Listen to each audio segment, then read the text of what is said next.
एक जीव गोस्वामी जी थे वृंदावन के, वो सदैव हरिशरणम हरिशरणम हरिशरणम करते रहते थे। लेकिन जब निवृत्त होने के लिए जाते थे तो अपनी जीभ को पकड़े रहते थे कि अशुद्धा अवस्था है, कोई पाप ना हो जाए। अपनी जीभ को पकड़ के रखे रहते थे कि अशुद्धा अवस्था में भगवान का नाम ना भजो। तो भगवान बड़े प्रसन्न हुए और प्रकट हुए, ब्राह्मण का रूप धारण कर कर चेला बन गए जीव गोस्वामी जी के। अब जीव गोस्वामी जी नहाने जाते तो जल भर देते, भोजन करते तो थाली लगा देते, पूजा करते तो आसन लगा देते, और निवृत्त होने के लिए जाते तो लोटा साथ में लेकर के आगे आगे जाते भगवान ब्राह्मण के रूप में।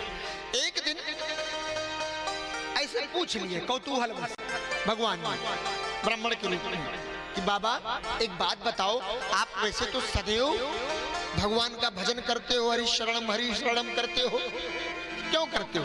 बोले बिना भगवान के नाम लिए नहीं रहा जाता, कदाचित क्या पता कब प्राण छूट जाए और बिना भगवान का नाम लिए ही चले जाए। भगवान ब्राह्मण देवता ने कहा बहुत अच्छी बात, लेकिन आप ये बताओ जब निवृत्त होते हो आप तब जीव को क्यों पकड़े रहते हो? कहे ब्राह्मण देवता आपको इतना भी नहीं मालूम, अशुद्ध अवस्था रहती है, उस अवस्था में भगवान का कैसे नाम ले? तब तक भगवान ने कहा बाबा आपको पता है अगर मान लो कदाचित आपका उसी समय प्राण छूट जाए तो आप तो बिना नाम लिए ही चले जाएंगे।